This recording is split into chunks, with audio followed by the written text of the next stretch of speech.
Ito yung aabangan natin, ito yung bagong yugto, ito yung bagong mga kaagapay or katropa ni Tanggol.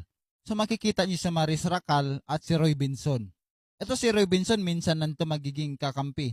So ngayon dito sa Batang Quiapo, kakampi siya ni Tanggol. Siya yung kapatid ni Gustavo.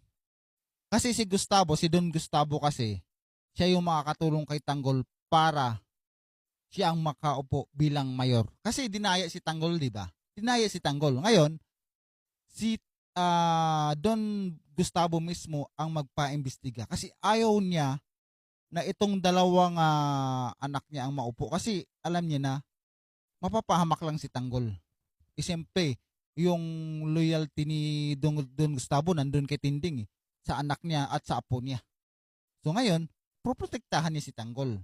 So mangyayari dito, mas manaig ang pagiging dugong gerero ni Tanggol. Kasi isipin mo, sa Montenegro, 'di ba? Pipilitin siyang maging protector sa mga droga, pero kung kay Don Gustavo siya, hindi siya bibigyan ng responsibilidad ni Don Gustavo. Di ba? Hindi siya bibigyan ng responsibilidad. Kita niyo naman, hindi naman sinabi na dapat si Tanggol maging gerero para siya yung tagapag ng negosyo. Hindi. Iba si Don Gustavo kaya sa mga Montenegro, kaya hindi malayong itong si Tanggol papanig kay Don Gustavo. So ngayon, ito na yung magiging bagong ni Tanggol, mga kaagapay, si Roy Benson at si Maris Racal. So abangan natin to, na kung napaka-exciting na nito. Kasi alam naman natin na si Osang or si Divina magiging mortal na kalaban ni Tanggol. So magiging kasangga naman ni Divina itong mga gerero, si Roberto, si Miguelito at si Baron Geisler. Nako, lagot to si Maris Racal kay. Alam naman natin kung anong ginawa ni alias Bungo doon sa di ba?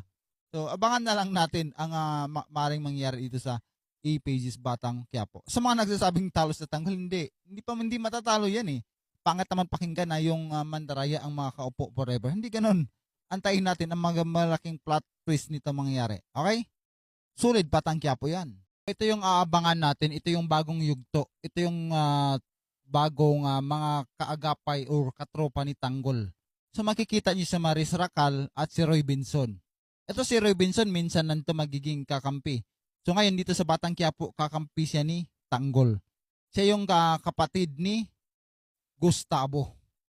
Kasi si Gustavo, si Don Gustavo kasi, siya yung makakatulong kay Tanggol para siya ang makaupo bilang mayor. Kasi dinaya si Tanggol, di ba? Dinaya si Tanggol. Ngayon, si Don Gustavo mismo ang magpaimbestiga. Kasi